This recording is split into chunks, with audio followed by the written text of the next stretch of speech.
인산과 대구 지점에서는 대구 시민을 위한 인산의학 강좌가 2024년 3월 19일 오후 2시부터 달구벌로 인산과 대구 지점에서 대구 시민들과 인산과 회원 등 100여 명이 참석한 가운데 열렸다.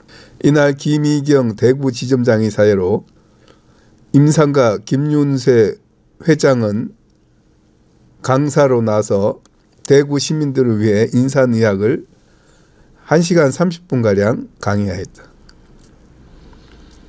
김 회장은 강의에서 제가 매번 강의할 때마다 아버님이신 인산 선생님의 일대기와 그와 관련한 인산 건강학 비법을 늘 말씀드린다며 저도 자식이지만 인산 선생님을 100% 이해하기는 못하지만 그래도 자식으로서 옆에서 공부하고 신약책 출간을 위해 구술로 인산의학을 정리한 사람으로서 신약책에도 기술된 인산건강법의 내용 70~80%는 알고 있기에 여러분들에게 설명드린다며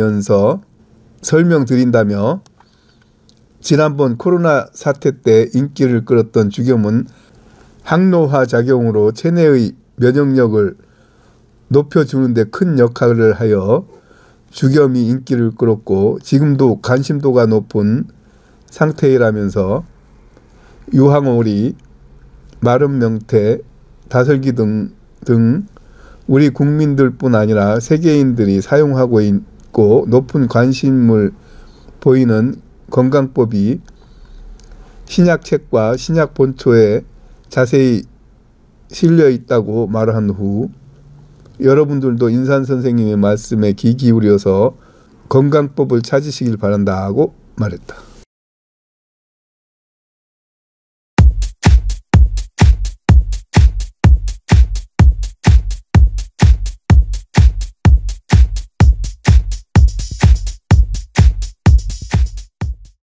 큰 영광이 아닐까 싶습니다. 자, 소개해드릴 테니까 아주 우레와 같은 함성과 함께 큰 박수로 맞아주시면 감사하겠습니다. 저희 회장님 소개해드리겠습니다. 김윤세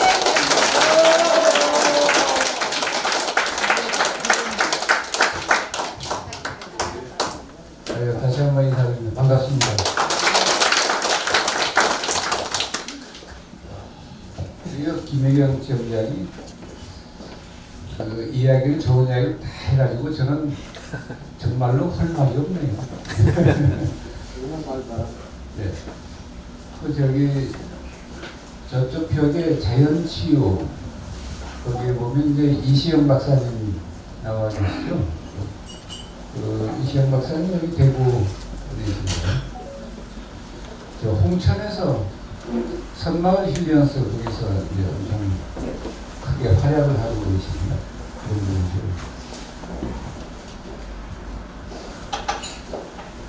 오랜만에 대구를 왔는데 오다가 그 차에서 잠깐 보니까 카페에 거기 하나 올라와 있는데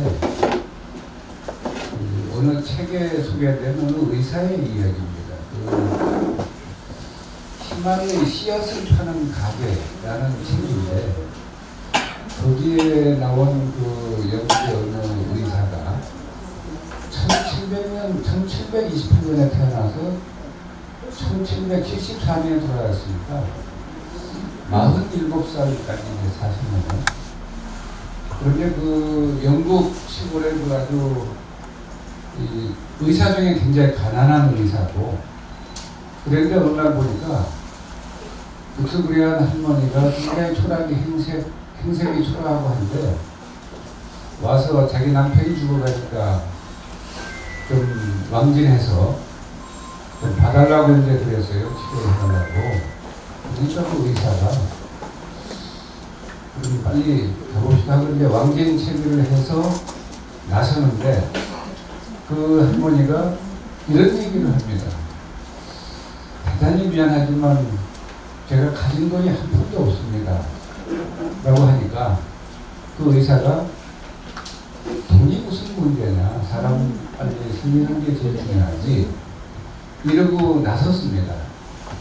그래 가서 진찰을 다 하고 이 별거 아니니까 너무 걱정하지 마시라고 하고 이 병원에 좀 잠깐 들려서 내가 처방을 해드릴 테니까 그렇게만 하면 아무 문제가 없으니까 이렇게 하십시오라고 해서 병원에 왔는데 이 상자 하나를 이렇게 주면서 이 상자는 반드시 집에 가서 열어보되 이 상자 안에 처방이 있습니다. 그러니까 이 처방대로 하시면 아무 문제가 없으니까 처방대로 하세요라고 하면서 그런데 꼭 집에 도착해서 열어보라고.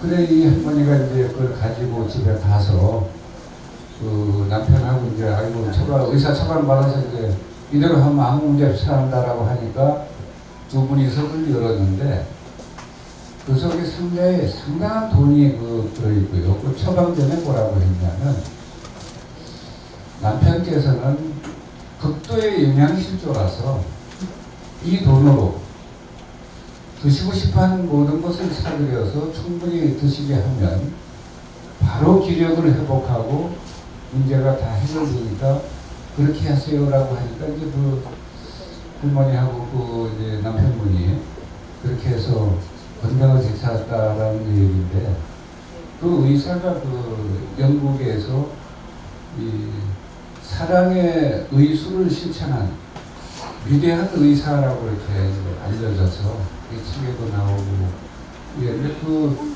영국 의사의 이름은 올리버 골드 스미스라는 의사입니다. 그래 이제 그 얘기를 보면서 어디 멀리서 또 그런 얘기를 찾을 것도 없어요. 저는 뭐 우연히 그냥 이 차 안에서 그 카톡을 잠깐 보다가 이제 봤습니다만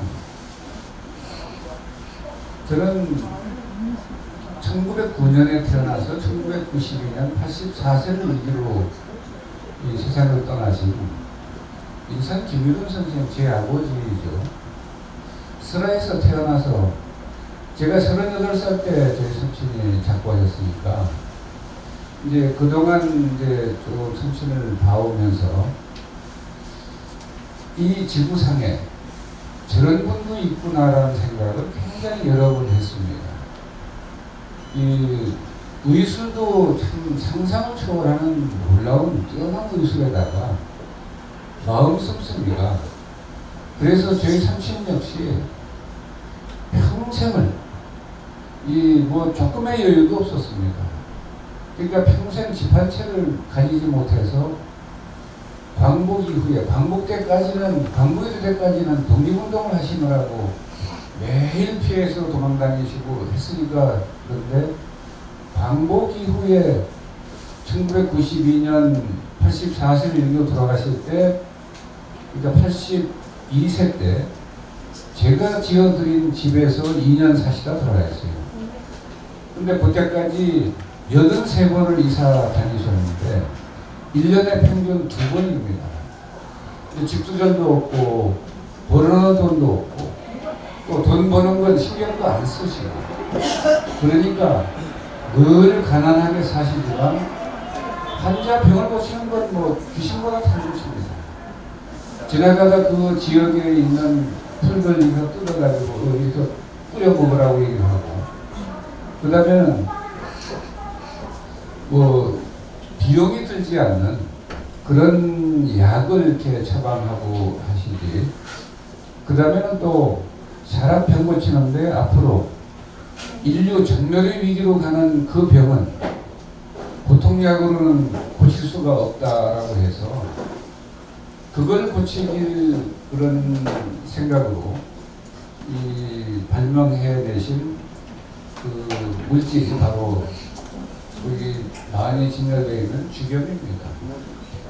그 1917년 이 선생이 9살 때 자기 할아버지께서 대나무에 소금을 넣고 한두 번 구워서 그 약으로 이용하시는 저희 집안은 10대 내려오면서 아주 명의 집안이었는데 이 조선 세종조부터 이제 쭉 조선 세종조 직후 세조 때 이 넉사자 알지자 김사자지 할아버지가 저희 10대 조상이신데 그 명의 집안인데 집안 대대로 내려오는 대소금이라고 그랬어요. 대나무에다가 소금을 넣고 소나무 장작으로 이제 한두 번 구워서 소화제로 쓰고 하던 것을 인산성이 찾아보고 할아버지 그걸 왜 구우십니까? 그러니까 내가 뭐 별 생각 없이 조상 대대로 해온 거니까 한다. 그거는 소금 속에 독성 물질이 있기 때문에 처리하기 위함입니다. 그렇겠지.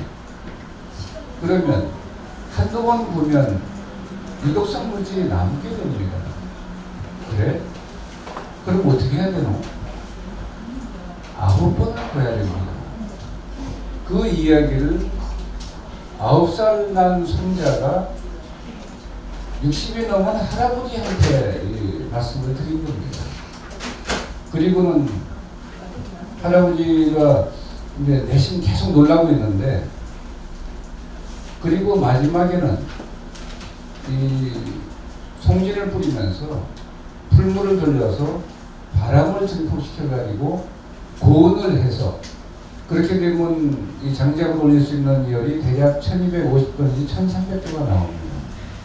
그러면 소금이 확 녹아서 물이 돼버리고, 그런데 그렇게 마지막 처리는 해야 됩니다라고 하니까, 왜 그렇게 해야 되고 그렇게 하면 뭐가 달라지노라고 얘기를 물어보니까 할아버지 눈에는 안 보이지만 아침에 이게 새벽에 일찍 나서 일하러 가시는 분들은 눈에 잘 보이는 별이 있습니다. 그게 새벽별이라고 하고 그 별의 이름은 금성입니다. 그리고 태백성이라고도 그래요. 저 태백성에 매운 쇳가루가 이 우주 공간을 통해서 이렇게 내려오는데, 열이 일정 온도 이상 올라야만 그게 내려오게 됩니다. 그래서 그게 내려와서 백금 성분이 소금 속에 함유돼야 이것이 정말 암이나 난치병이나 괴질, 어려운 병들을 고치는데 아주 신묘한 약이 완성이 됩니다라고 하니까, 제게는 정조 할아버지고 인산이한테 할아버지예요. 김면자섭제 할아버지가, 야, 이 아이는 정말 내 나이지, 이건 인간이 아니구나 라고 했던 분이 바로 인산 김일원 선생이고, 그런 이제 굉장히 훌륭한 의료 안목을 가지고 의료 능력을 지니신 분인데 평생 그거 가지고 밥벌이가 안 됩니다. 또 의술을 가지고 밥벌이를 한다라고 하는 걸 극도로 아주 증오하고 미워하세요. 그 저에게도 일체 의료로 업을 삼지 마라. 그거 가지고 밥 먹고 사는 절대 하지 마라. 이제 이래서, 그러면 환자를 고칠 때 꼭 환자 주머니 속에 돈이 얼마나 있나 요 생각하게 된다고. 그런 말씀 하셨는데 왜 그런 말씀 드리냐면, 지금 이제 의료 대란이 일어나고 하니까 그냥 의료계하고 정부하고 뭐 마치 갈등이 있는 건 참 그런데, 어쨌든 정부에서 여러 가지를 감안해서 판단한 내용인데, 거기에 대해서 의료인들은 또 이해가 안 되고 마음에 안 들어서 그렇게 나름대로 또 자기들 길을 이제 가는 것인데, 그걸 좋냐 나쁘냐 할 게 아니라 이 정말 그 인술의 의미와 가치를 다시금 되새겨보는 이제 계기가 될 수 있고요. 그 다음에 인산선생님께서 이런 걸 우려해서 누누이 입만 열었다 하면 말씀하시는 내용이 뭐냐면, 첫째, 병이 걸리지 않도록 소위 예방의학이고, 미리 병이 걸리지 않게 노력하는 것은 혼미로 막는 것입니다. 근데 병이 걸린 뒤에 고치려고 하면 가래로 막기도 거의 불가능합니다. 세월호가 이만큼 기울었을 적에는 별게 아니에요.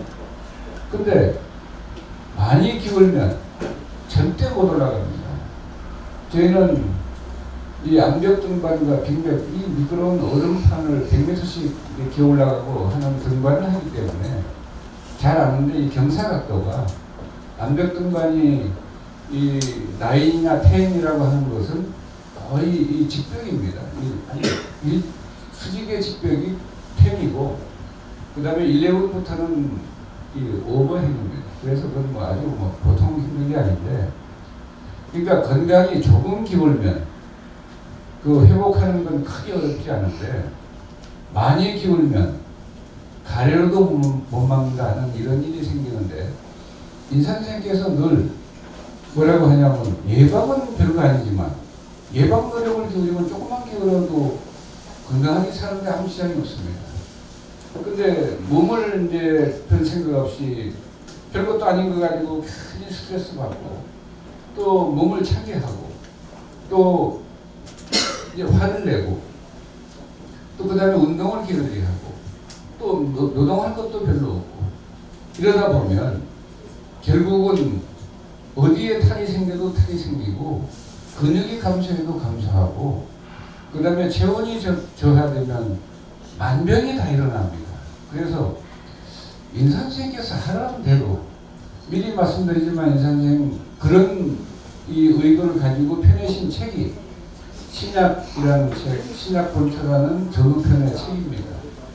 그거 이 세 가지 책을 여러분이 읽고 또 읽고 해서 적어도 3번 내지 5번, 10번 정도 읽으시면 평생 병원에 가거나 뭐 보건소에 가거나 또 한의원에 가서 뭐 진찰해 봅시다. 어떻게 해야 고칩니까? 비용은 얼마입니까? 이런 얘기. 또 그 다음에 거기 병원에서 그 얘기만 듣습니까? 치료비가 얼마입니다. 이 얘기만이 아니에요. 한참 치료하다가 뭐라고 그럽니까? 더 이상은 치료법이 없습니다. 또 집에 가서 뭐 어쩌고 하라고 또 이렇게 얘기를 하고. 그러니까 인상선생님께서 앞으로 미래에는 그런 일이 훨씬 더 강하게 오기 때문에 지금부터 미리, 자, 철칙이 하나 있습니다. 선생님께서 제 병은 제 집에서 제 힘으로 고쳐라. 그리고 우리 주변에 병을 고치는 데 필요한 약물이나 기구는 얼마든지 있기 때문에 그래서 주변에 흔한 자연물의 약성을 활용해라.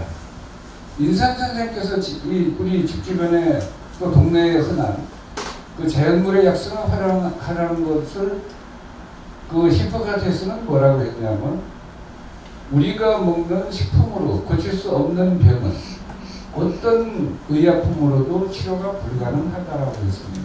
즉 우리가 늘상 먹는 음식이 부작용도 없고 효과는 뛰어난 그런 좋은 약인데 그런 생각을 안 합니다.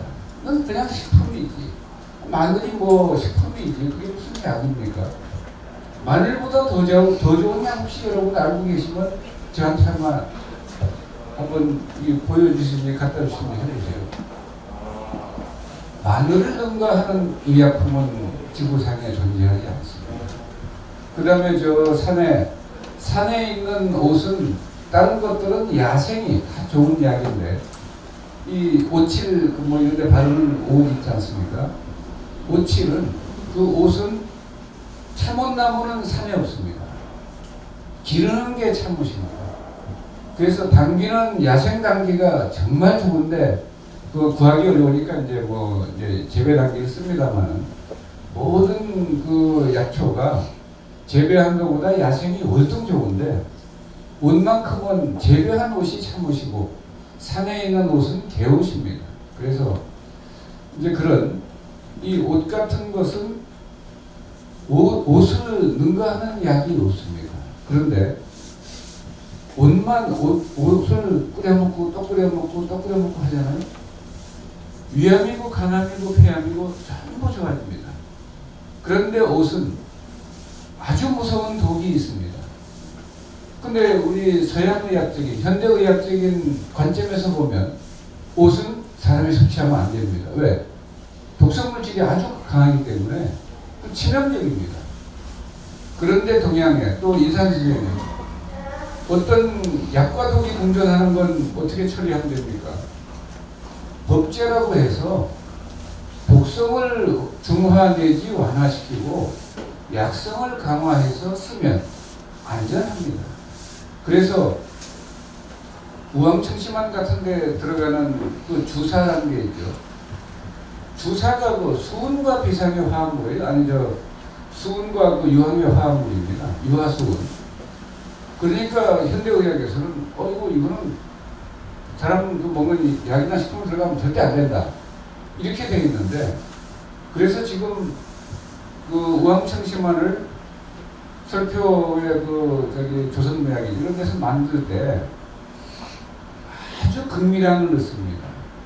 원당대로 넣어버리면 이 1일 섭취 그 기준, 허용 기준을 200배, 300배 초과하게 됩니다. 그러면 엄히 처벌받아요. 그래 이렇게 소위 이분법적이고 흑백물이고 그 약을 다루니까 묘약을 만들 수가 없는 겁니다. 효과나는 약을 만들기 참 어렵습니다. 그리고 모든 약 여러분들 약국에서 아무리 좋은 약 사서 드셔보세요. 그 이제 증상 완화와 이 진통 효과는 있는데 지속적으로 이 병을 고치는 거예요. 고혈압약 먹고 여러분 혈압 고치신 분 있습니까? 그 아스피린 심혈관 질환에 쓰는데 그거 먹고 심혈관 질환이 깨끗이 완치된 사람 혹시 보였어요? 당뇨 인슐린 쓰고 당뇨 치료하는 거 보셨습니까? 좀 당뇨를 고칠 수 있다라고 하면 진짜 저 미친놈이라고 답드립니다. 당뇨를 그냥 전 세계 의사가 절대 못 고친다는 게 당뇨인데 그걸 고친다고 하면 좀 완전 사기꾼이다. 그냥 아주 무식한 놈이든지 이렇다라고 생각을 합니다. 이와 같이 이 무지와 편견이 고정되어 있습니다. 이런 고정관념을 가지고 환자를 대하는데 어떻게 병을 고칩니까? 그 병 자체를 애초에 병과 싸울 생각도 안 해요. 못 고친다. 해결할 수가 없다. 그냥 관리만 죽을 때까지 잘 하다가 가는 수밖에 없다. 이 당뇨가 됐든 고혈압이 됐든 어쨌든 인체가 건강하게 살다가 생명에 있어서 문제가 생긴 겁니다. 이상이 온 겁니다. 이상이 온 것은 이유가 있어요. 그래서 그 이유를 해결하면 이상 증세는 사라지고 몸이 정상화가 되는 겁니다. 이게 이치인데, 그래서 인산주의는 늘 뭐라고 하냐면 의는 이하라 이래요. 의는 이치를 중심으로 해결하는 노력을 해야 되고, 물질도 이 수기가 강해서 몸이 차졌으면 화기가 강한 물질을 써서 몸의 온기를 자꾸 높여야 됩니다. 그런데도 지금 여러분들 냉장고에는 전부 성질이 찬 음식만 꽉 차 있습니다. 그리고 소고기국을 먹을 때 옛날에 그 찬물 먹어보세요. 대부분 배 아프지 않습니까? 그 소고기는 바로 차기만 하면 엉기는 기름인데 그게 뱃속에서 엉기니까 배가 아픈 거예요. 그런데 지금 어디 소고기를 먹든 돼지고기를 먹든 외식을 하면 전부 가서 고기 먹는데 가서 먹기 전에 먹고 후에 막 참 꼴꼴꼴꼴 정말 늘려부숴 참아 또 한컵 더 넣고 이러고 그러는데, 그래서 그 이치를 생각하면서 삶을 영위하면 순리와 자연의 삶을 살게 되고, 그러면 병 걸릴 일이 없습니다. 혹시 만에 하나 내가 미처 챙기지 못했다라고 하면 이치에 맞게 치료를 해야 됩니다. 냉 때문에 병이 온 사람은 온기약을 써야 되고, 또 열이 너무 심하면 열을 내리는 약을 써야 되고, 그런데 열을 이제 온기를 돋으면서도 독을 푸는 건 대개 이제 냉기가 있는 것들입니다. 근데 오리라고 하는 건 독을 풀어주면서도 오리의 수정수기가 강해서 독을 풀어줍니다. 물기운으로. 그런데 그 사료에다 뭘 넣습니까? 유황을 넣는 겁니다. 유황은 성냥꽂이에 불키는 거예요. 그 유황이 들어있는데 유황을 왜 먹이냐 하면 오리로 소고기할 때 이렇게 내려오는 기름 그걸 이렇게 넣고 막 내려왔는데 컵에서 바로 마시면 됩니다. 왜냐하면 그렇다고 일부러 마시고요. 왜냐하면 오리는 다른 기름하고 달라가지고 성질이 찹니다. 그래서 오리를 그냥 삶아보면 전부 배탈해요. 다 섭선합니다. 장이 찾아가지고. 그래서 인산생이 정말 좋은 약인데 이런 결점이 있으니까 어떻게 했습니까? 오리에게 유황을 먹이는 겁니다. 그러면 오리의 그 냉기가 좀 사라지면서 오리의 수정수비로 독을 푸는데 또 온기가 있으니까 양기를 돋아서 결국 사람 몸은 체온을 높여줘야 사람이 면역력이 정상 가동해서 병을 완벽하게 해결합니다.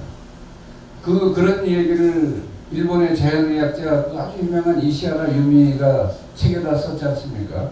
책 제목이 체온 1도 올리면 면역력 5배로 팔린다. 지금 우리가 병원에서 하는 또 뭐 어디 의료기관에서 하는 모든 치료는 사람의 체온을 저하시킵니다. 그리고 모든 치료는 이 염분 이걸 저하시킵니다. 근데 병원에서는 그걸 보완하기 위해서 뭘 합니까? 링거액을 놓잖아요. 그래서 그 주사를 맞으면서 이제 하기 때문에 성분을 보충하지 않으면 사람이 버티지 못합니다. 그래서 이제 이런 이치에 맞는 삶을 살아야 되고 또 이치에 맞게 병증을 해결해야 되는데 이치라고 하는 것을 평생 살아가면서 죽을 때까지 단 한 번도 생각을 안 하고 살아요. 또 대한민국 교육부에서 이 유치원 초등학교부터 대학 졸업할 때까지 이치를 강조하는 혹시 선생님이나 교수 보셨어요? 대한민국에 불과 몇 사람은 안 됩니다. 그 의사 중에 이치에 맞는 치료를 하고자 노력하는 사람 혹시 보였습니까?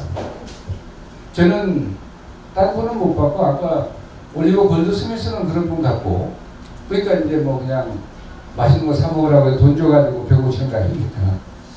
그 다음에 또 어디입니까? 이란계 유명한 그 의사가 있어요. 이란의 정치범으로 수용됐다가 나중에 석방돼서 영국 가서 공부해가지고 원래 영국서 공부하고 의사가 됐던 분인데 정치범으로 이제 그 감옥에 수용돼서 벤맨 켈리지라고 하는 분입니다. 그분은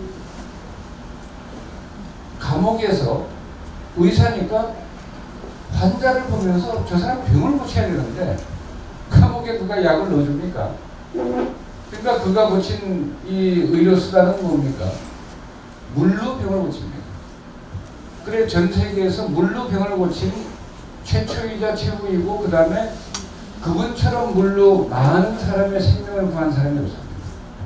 그 사람 이론은 물만 잘 써도 대부분의 환자는 다 고칩니다. 그래서 그 참 벤맨겔리지가 물로 병치라는 얘기가 책에도 있습니다. 책에. 그런 사람은 정말 훌륭한 의료인이고 참 의료를 실천하는 의료인이고 그렇지 병 고치는데 비용이 많이 들어야 되고 독성이 많이 함유된 물질을 먹어야 되고 고생을 해야 되고 이런 거 아닙니다. 그건 이치를 벗어나서 치료를 하기 때문에 무리한 치료이기 때문에 부작용이 심한 것이고 나중에 결과가 완벽하게 나타나지 않는 겁니다.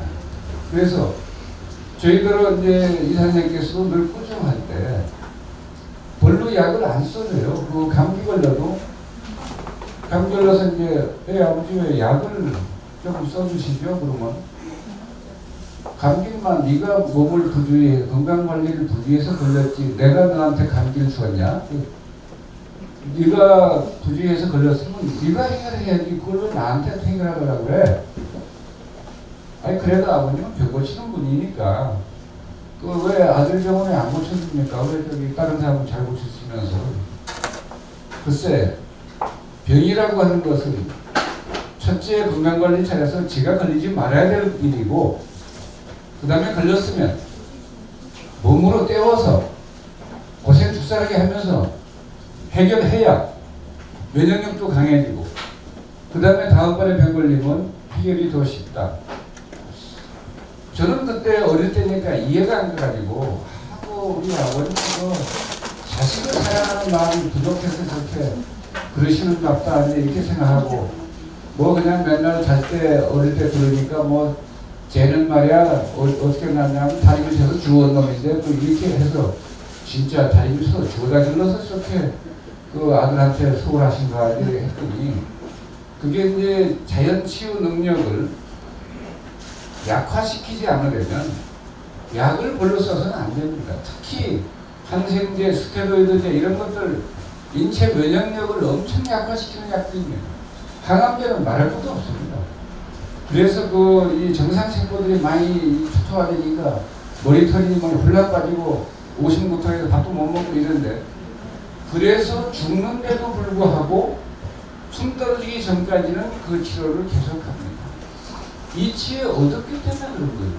그래서 인산생계에서 말씀하신 내용은 이치에 맞는 치료를 한다라는 이제 말씀이시고 그걸 옛날 그 어느 선사들 그 네 글자에 딱 그 얘기가 들어있는데 우생마사라고 하는 그 말이 있어요. 선은 살고 말은 죽더라. 무슨 얘기냐면 잔잔한 호수에서 헤엄을 치는 걸 보면 말과 소가 누가 헤엄을 더 잘 칩니까? 말이 어떤 헤엄을 잘 칩니까? 말은 근육질에다가 성질도 급하고 힘도 엄청 셉니다. 그러니까 하루에 1000리라는 말이 있죠. 뭐 달리는 거 잘하는데 수영은 못하겠어요? 근데 어느 때 엄청난 대홍수가 져가지고 뭐 사람이고 집이고 다 떠내려갈 때 이제 소나 말 돼지 다 떠내려가면 다 죽습니다. 사람도 뭐 떠내려가지 뭐 불과 5분간 다 죽어요. 그런데 이틀이고 3일이고 다 떠내려가서 하루쯤에서 나중에 무트로 기어 올라오는 건 누굽니까? 소만 기어 올라오는 거예요. 말은 다 죽고요. 돼지도 죽고 다 죽습니다. 그런데 저 하루에서 그래서 지난번에 얼마 전에 한 10년도 안 됐죠. 뭐 대홍수 났을 때 이 합천에서 기르던 소가 떠내려가는데 밀양에서 그 강가로 기어 올라왔습니다. 그래 도로 이제 합천에 도로 목걸이 보고 이제 이름표 보고 갖다 줬는데 그 소가 새끼를 낳았다고 막 엄청 축하하면서 한번 잔치처럼 이렇게 한 적이 있는데 우생마사 소는 살고 말은 죽더라. 왜? 그 소가 살고 많이 죽는 걸 누가 관찰해 봤어요? 어떻게 소는 살았냐? 가만 보니까 그 헤엄잘 치는 말이 물살이 자기를 미니까 버팁니다. 휩쓸리지 않으려고. 그 다음에 자꾸 무트로 나가려고 이 무리한 힘을 써요. 계속 헤엄치고. 그러니까 물살은 세고 버티지를 못하고 휩쓸려서 죽어버립니다. 그런데 소를 가만히 보세요. 소는 물살에 그 급류 거기에 제 몸을 맡깁니다. 그래서 한없이 흘러내려가요. 떠내려갑니다. 그러다가 물살이 조금 약하면 저 무트를 보고 헤엄쳐 밖으로 나갑니다. 약간 가생이로. 그러다 또 물살에 힘이 빠지니까 휩쓸립니다. 또 그냥 몇 시간이고 또 물살에 맡겨서 떠내려갑니다. 그러다가 힘이 조금 또 되면 또 조금 또 더 나갑니다. 이래가지고 어떤 건 하루 걸리고 어떤 건 반나절 걸리고 어떤 건 이틀 걸리고 어떤 건 3일 걸리고 해서 결국은 무트로 마지막에 올라가는 것은 소입니다. 근데 소하고 말하고 결정적 차이가 뭡니까? 소는 무리한 힘을 안 씁니다. 그리고 물결에 제 몸을 맡깁니다. 힘이 안 빠집니다. 그런데 말은 물결을 거슬러서 자꾸 이 동작을 하니까 힘이 빠지죠. 그래서 이제 힘 빠지면 휩쓸립니다. 무리한 힘을, 무리한 치료를 하게 되면 결과는 그와 같습니다. 그래서 병을 직접 공격하고 파괴하고 하려면 이런 인위, 인공, 조작, 화학 이런 것을 가지고 밀어붙이는 치료를 하는 것은 대단히 결과가 좋지 않은 결과를 부르게 되고 결국은 병을 고치지 못하고 사람이 사망에 이르게 하는 이런 결과를 초래하게 되는데 그런데 그런 치료를 지금 이 지구상 의료의 99%가 그 의료입니다. 그게 주된 의료고 그걸 또 이름을 또 잘 붙여가지고 현대의료라고 하니까 현대의학이라고 하니까 다들 현대의학을 해야 살 수 있나 보다 이렇게 생각하고 현대의학은 과학의 뒷받침을 갖고 있는 건데 그런 의학에 우리가 기대해야지. 또 뭐 민간요법이나 무슨 대체의학이나 이런 데 기대다가 뭐 잘못하면 큰일 나지. 이런 식으로 의료기관이나 교육부나 뭐 옆에 가족들이나 다 그렇게 얘기를 합니다.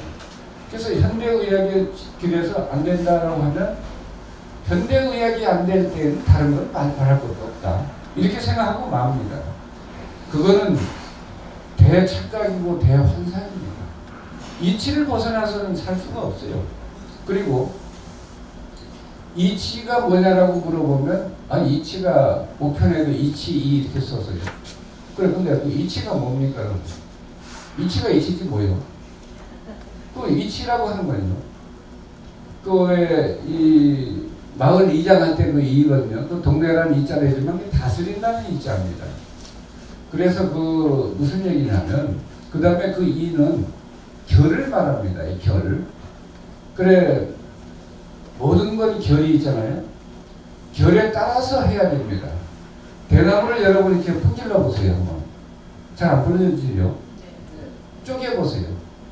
결 따라서 쫙 나갑니다. 그래서 그 결이고 물에도 물결이 있어요.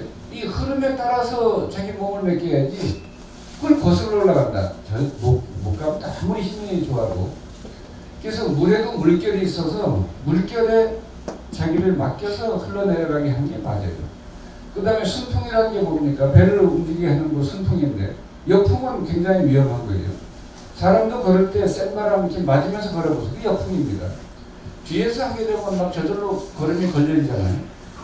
그래서 이 바람도 결이 있고 물에도 물결이 있고 사람 살에도 결이 있습니다. 그 뼈에도 결이 있어서 정말 옛날 이제 그 짐승들 잡는 그 사람들도 그 칼질이 독질을 할 때 그 결 따라서 이렇게 합니다. 그런데 그 결을 무시하고 이 분질려고 하면 대나무 분질이 참 어렵습니다.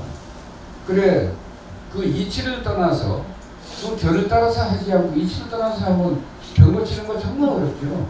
그리고 결국은 제대로 못 고칩니다.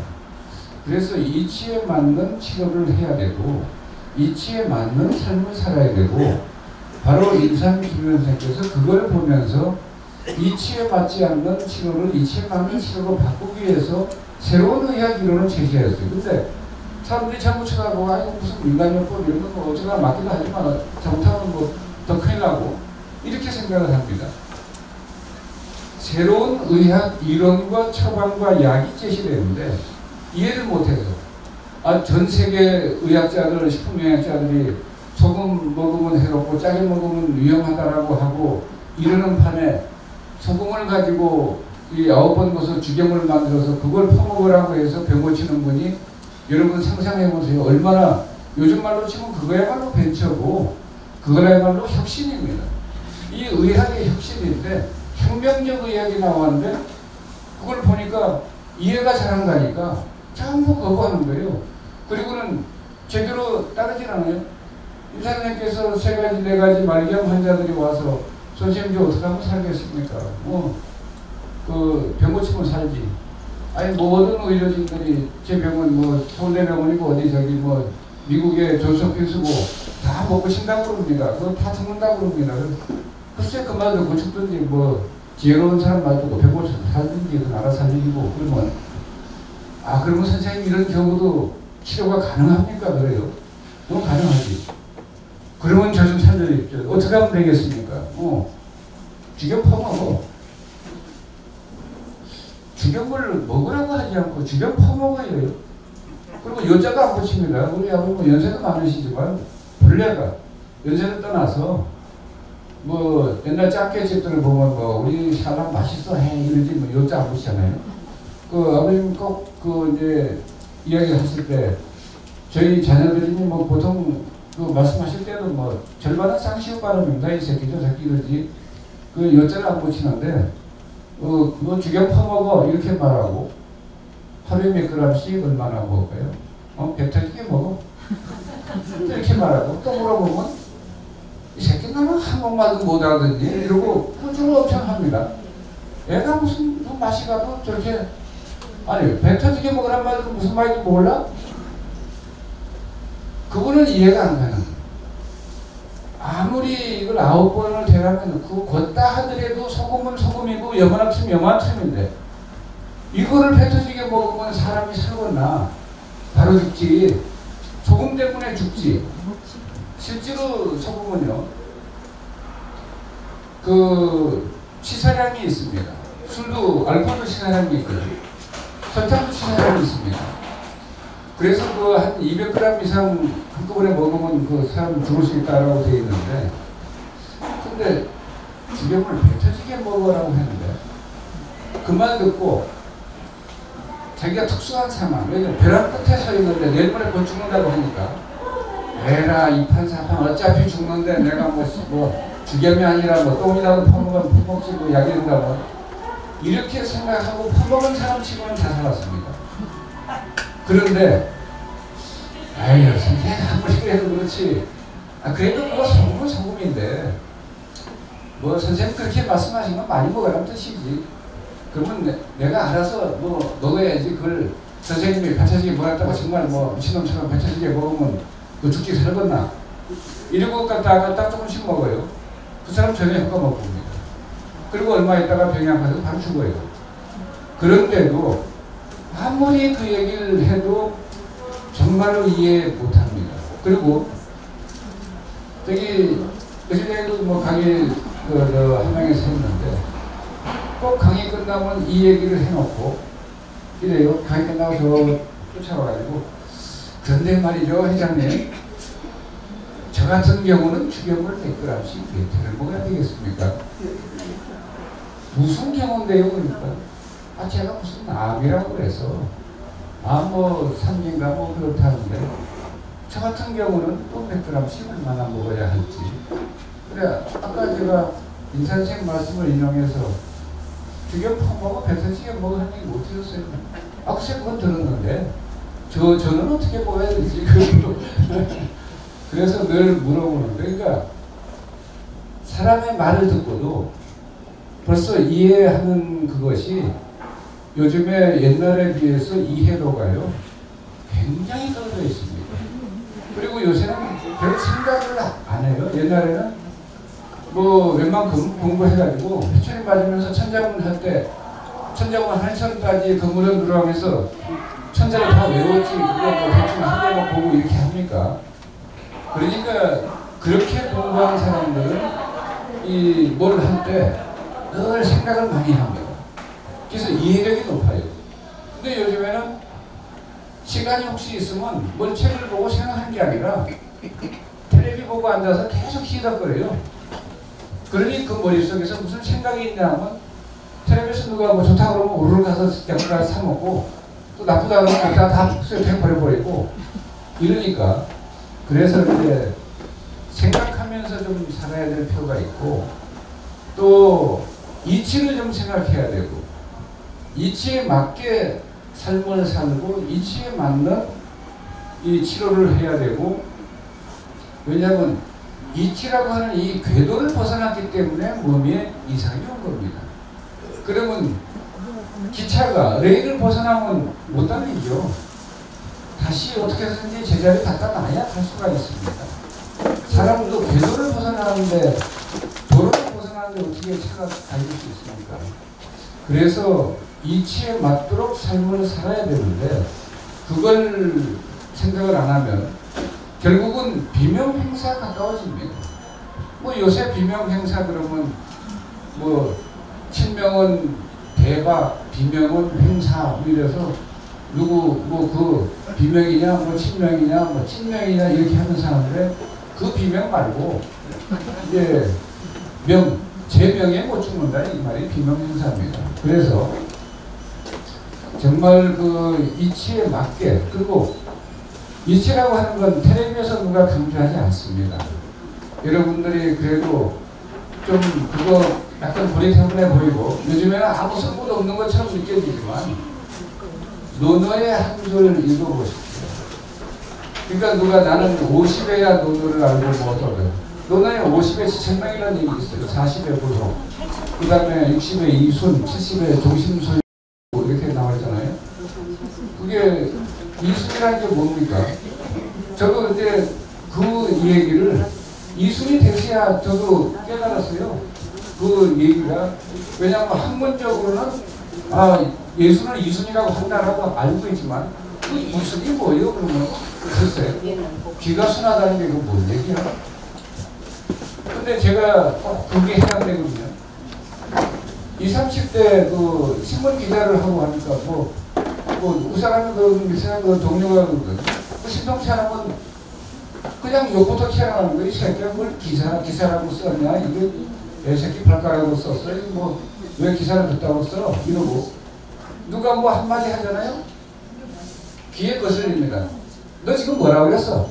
그래가지고 이 새끼 정신 나간 거 마냥 이러고 이제 막 싸움을 하는데 이제 50 넘고 뭐 해서 진짜 60 넘으니까 누가 뭐 안 좋은 소리 해도 아유 저것도 그 어느 어머니한테는 귀한 자식이고 누구의 또 부모일 텐데 저것도 뭐 어느 보면 또 어느 사람한테는 귀한 존재인데 내가 뭐 쌍욕하고 막 하고 해서 되겠나. 그냥 뭐 생각이 못 미쳐서 저런 얘기하면 뭐 그런가 보다 하고 옛날 같으면 승을 벌컥 내면서 한바탕 싸울 텐데 귀에서 그런 얘기 들으면 뭐 그런가 보다 하고 그냥 넘어갑니다.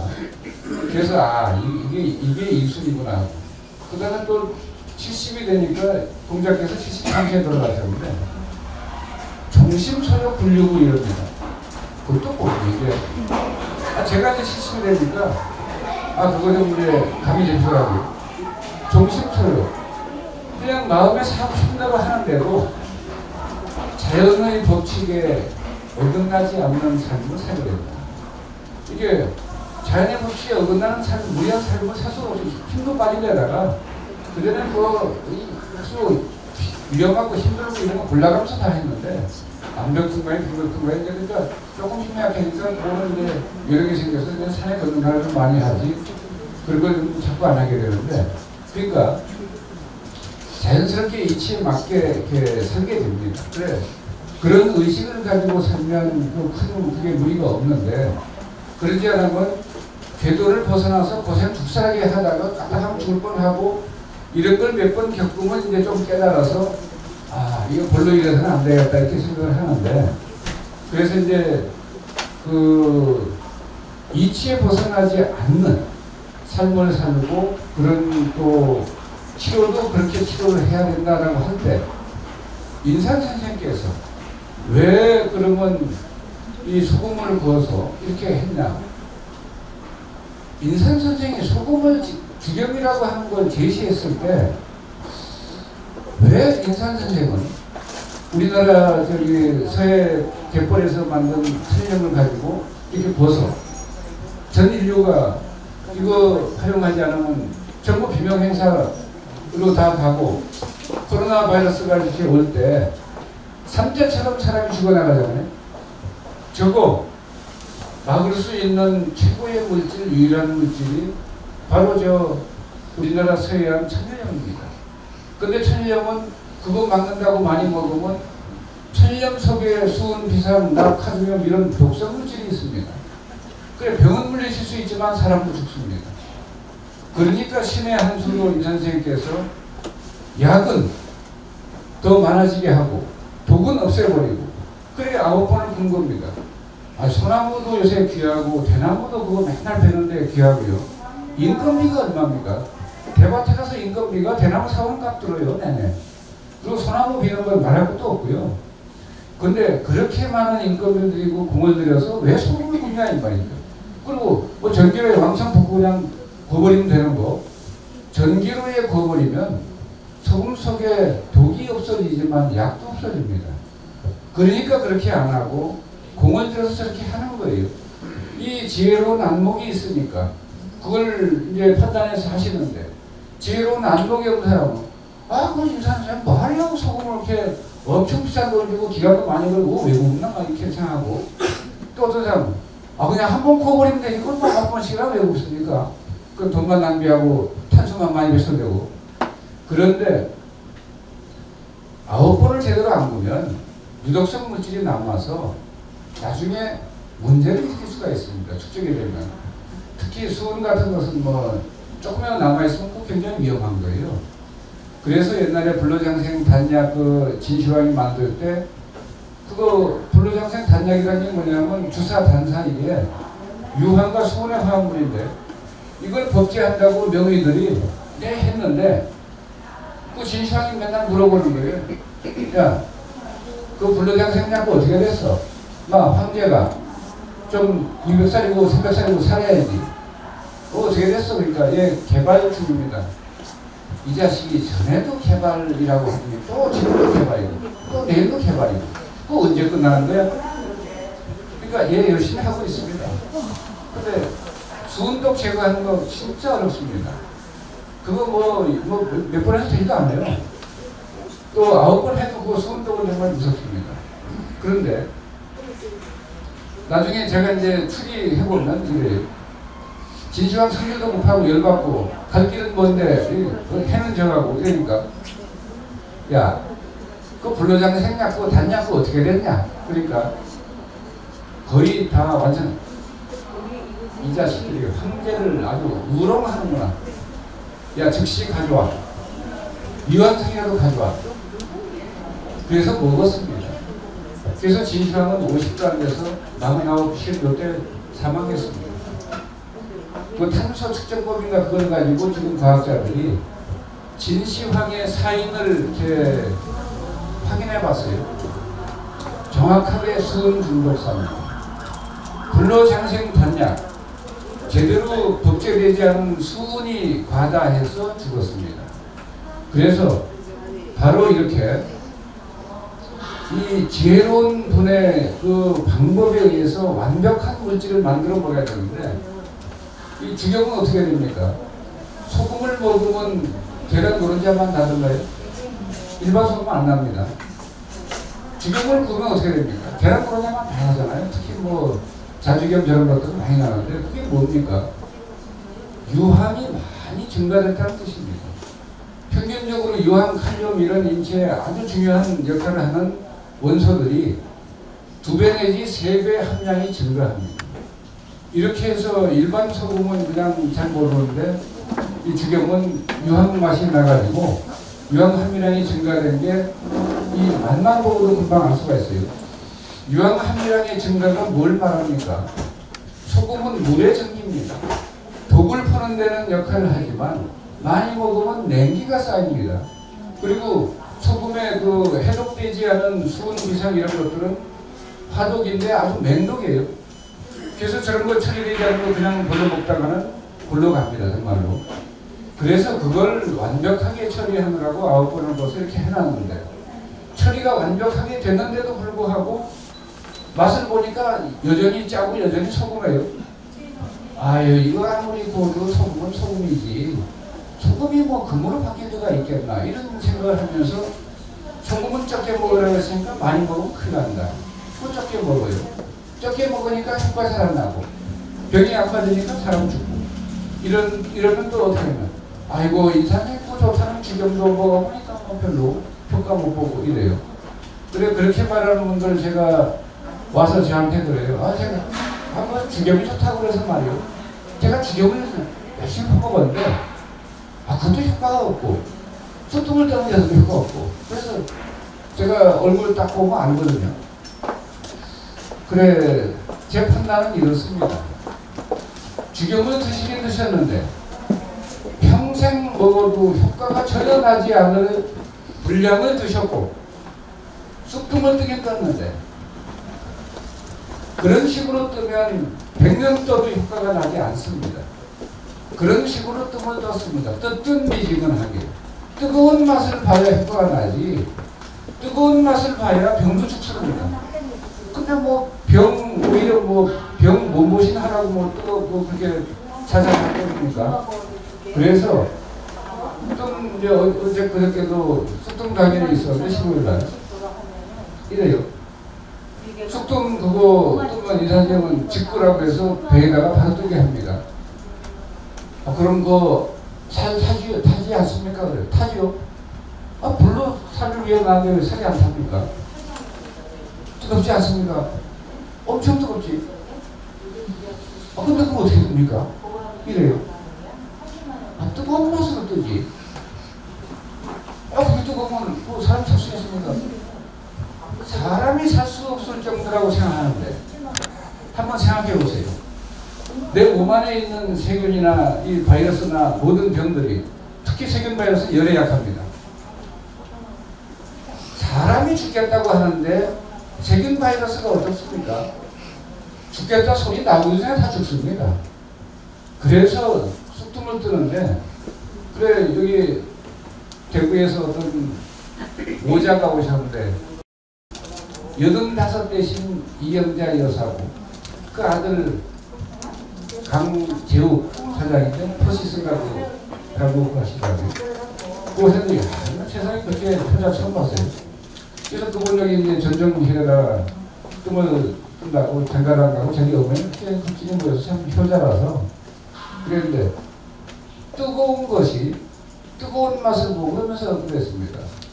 우리 뜸 뜨는 사람들은 아예 그 국제기구 하나에 뭐 회원, 정회원으로 바로 등록이 되지. 무슨 기구입니까? 한국독점협회 회원, 정회원. 쑥뜸을 제대로 뜬 사람은 아주 독점협회고 아주 독한 사람 많이 못 뜹니다. 그리고 독한 빵 먹으면 뜸은 아무것도 아닙니다. 근데 헬렐레 한 사람이 떴다가는 한 장 뜨고 냅다 도망갑니다. 그래서 그거 뜨면 좀 무서운 생각을 가지고 병을 고치기 위해 뜨는 거지 뭐 안 뜨거우라고 뜸을 뜹니까? 그 다음에 죽염을 먹으면 병 고치려고 먹는 건데 충분한 양을 집어넣을 생각을 하지 않고 깜짝깜짝 먹으니까 효과 안 난다고 또 소금 많이 먹으면 안 되고 이런 생각을 가지고 그러고. 그래서 이 인산생께서 죽염을 제시할 때 바로 그겁니다.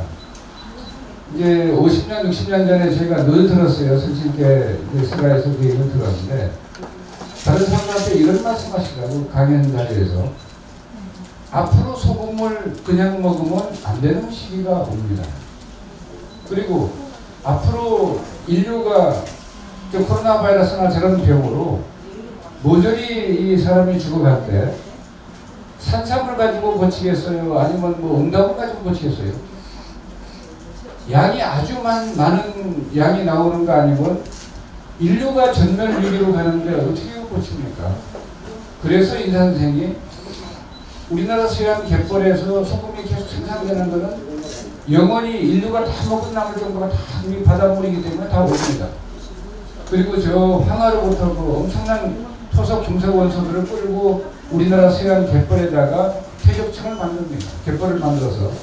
그래 거기에 있는 소금은 전 세계에서 그런 소금은 없습니다. 우리나라 서양 갯벌에서 생산된 소금만 인체에 필수적으로 요구되는 미네랄이 다 들어있습니다. 그래서 그 미네랄이 들어있는 소금으로 대나무 속에 넣고 구워야 제대로 약이 되지, 정제약 같은 거 넣고 구워도 약이 안 됩니다. 제대로 약이 안 돼요. 그래서 충분한 양을 대줄 수 있는 것이라야 인류가 전멸위기로 갈 때 구할 수가 있다 라는 생각에 의해서 우리나라 서양 갯벌에서 생산된 염을 가지고 하는데, 그런데 과거에는 그게 필요하지 않은데 지금 왜 필요합니까? 과거에 바닷물 속에 소금 속에 미세 플라스틱이 있었습니까? 플라스틱 개발한 지가 얼마 안 됐잖아요. 이 미세 플라스틱이 모든 물고기 뭐 심지어 고래까지도 죽게 만듭니다. 사람도 똑같습니다. 미세 플라스틱에 의해 죽고 그다음에 또 저기 이 산업화가 되다 보니까 산업폐수 생활호수가 굉장히 그 유독성 물질이 바닥으로 많이 들어갑니다. 그게 소금 속에 그대로 들어갑니다. 그러니까 앞으로 소금을 그냥 먹으면 안 되는 시기가 옵니다. 왜? 소금을 대량 먹어야 되는데 병 고치려면. 그건 그냥 먹었다가는 뭐 소금 먹고 죽게 생겼으니까. 그래서 이제 처리를 한 겁니다. 근데 옛날에 소금 안 먹고도 그렇게 안 먹고도 다 잘 살았는데 왜 그러냐? 지금 세상이 달라졌는데 우리는 잘 못 느끼고 있습니다. 여러분이 지금 먹는 곡식, 채소, 과일 옛날 거나 지금 거나 별 차이 없다고 보시죠? 모양은 그래요. 지금 사과 이런 것들이 모양이 더 좋아요. 그 다음에 배도 크고, 그 다음에 뭐 또 곡식, 채소 저기 뭐 시금치도 그렇고 모조리 그런데 모양은 탱글탱글하고 다 좋습니다. 그런데 그 속에 잊지 않으면 안 될 필수적인 그 원소들, 미네랄들이 제대로 들어있냐 이 말입니다. 쌀에도 그렇고 곡식에도 그렇고 채소에도 그렇고 미네랄들이 태고적으로 결핍되어 있습니다. 그러니까 무심코 우리는 그걸 먹지만 의료기관에서 그런 얘기를 합니다. 50년 전에 사과 하나 먹으면 인체가 하루에 필요로 하는 천분의 50%를 해결했다. 지금 그 정도 먹으려면 앉은 자리에서 26개 사과를 먹어야 한다 라고 되어 있습니다. 그 다음에 시금치 한 단 먹으면 해결됐던 이 마그네슘, 이거 지금은 그 정도 해결하려면 약 19단을 먹어야 된다 라고 되어 있고, 그런 논리로 한다면 과거에 쌀밥 한 공기에 있는 그 이 미네랄들, 이거 지금 우리 몸이 요구하는 그 미네랄을 보충하려면 그 자리에서 50그릇 내지 100그릇을 먹어야 해결을 할 수가 있습니다. 그런데 그렇게 먹는 사람은 없잖아요. 무슨 얘기입니까? 곡식 채소 과일에 미네랄이 없는데 그거 왜 없습니까? 토양 미네랄이 고갈돼서 그렇습니다. 토양 미네랄은 왜 고갈됐죠? 우리가 산업화하면서 도시로 나가서 농사는 이제 짓는데 다수화 품종을 했어요. 한 땅에서 같은 작물을 계속 연작을 하게 되면 이 미네랄이 고갈됩니다. 그래 인삼밭에서 5년마다 연작을 하는 이유가 그런 거예요. 그런데 연작을 해서 대한민국 농토, 우리뿐만 아닙니다. 미국도 그렇고 일본도 그렇고 영국도 그렇고 독일도 그렇습니다. 토양 미네랄이 전 세계적으로 고갈되는데 우리나라는 특히 심합니다. 다수 품종을 계속 연장했기 때문에. 그래서 이 겉은 사과인데 내용은 제대로 된 미네랄들이 함유되어 있지 않아요. 그거 그러니까 겉모양만 보고 이게 사과니까 먹었으니까 됐겠지. 옛날 같으면 미네랄 결핍이 왜 오냐면 옛날에 그래서 병 걸리면 다 어른들이 뭐라고 하냐면 지혜로운 분들이 부족증이랬습니다. 폐결핵이니 뭐니 이거 전부 영양 부족으로 오는 겁니다. 영양 부족은 뭐냐면 미네랄 결핍입니다.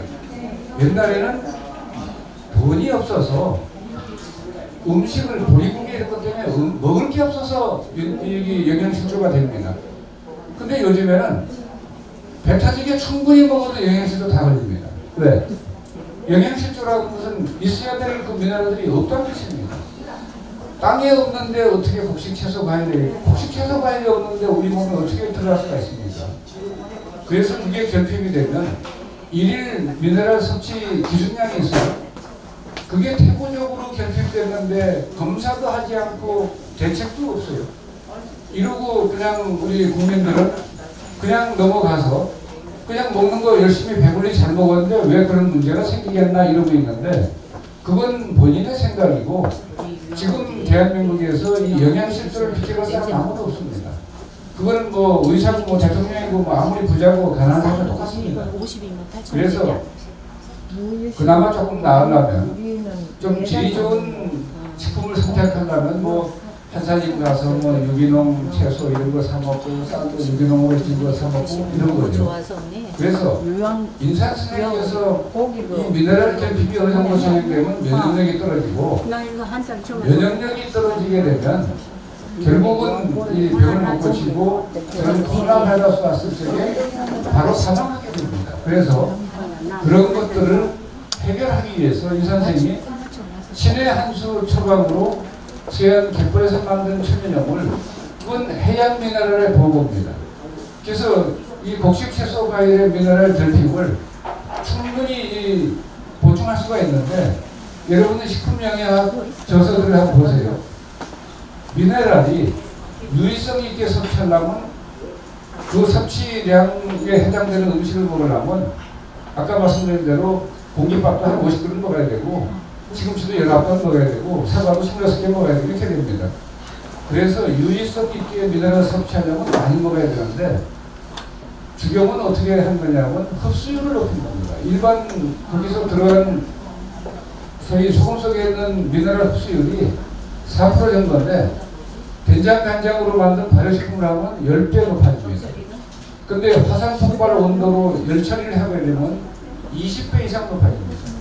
흡수율이 20배 이상 높아지면 20분의 1로 줄여서 섭취해도 아무 문제가 없습니다. 그럼에도 불구하고 충분한 양을 섭취하자면 효과가 나니까 이 선생님께서 많이 먹어서 탈이 안 나니까 죽염을 퍼먹어. 얼마나 먹어요? 배 터지게 먹어. 이렇게 이야기를 하신 겁니다. 그래서 그 이야기를 잘 모르면 이거 저 할아버지는 얼마나 무식하면 소금을 배 터지게 먹어야 이러고 왜 그런 말씀하셨는지를 이해를 못하니까 그리고 소금의 의미와 가치를 모르니까 우리 몸에 염분이 부족하면 대부분 위험해집니다. 그게 요즘 의사들이 말하는 전해질 불균형이고 그 다음에 또 그게 뭐냐면 아주 빨리 진행되는 것을 뭐냐면 저나트륨 탈증이라고 해요. 그건 하루 만에 사람이 사망할 수 있습니다. 쇼크를 받아서. 그래서 여러분들이 이 미네랄에 대한 이해를 충분히 하는 것이 이런 암난疾병 궤질이 창궐한 세상에서는 굉장히 중요한 일이 됐습니다. 그래 이 선생의 그 신약책을 보면 해답까지 다 나와 있지만 그래도 그 이해를 돕기 위해서는 미국의 의사 그 조엘 월렉 박사가 쓴 데드 닥터스 돌라이 죽은 의사는 거짓말을 하지 않는다. 즉 그 책을 보게 되면 첫 자부터 끝자까지 미네랄 얘기입니다. 미네랄 얼마나 위험한지 그걸 해결하지 않으면 안 되는지 그런데 해결한다고 미국에서 미네랄 제기를 사먹으면 조엘 월렉 박사가 이런 얘기를 했습니다. 효과는 딱 한 가지밖에 안 난다. 그거 먹으면 돈은 비싼 돈 주고 무슨 효과가 나냐. 굉장히 비싼 오줌을 넣게 됩니다.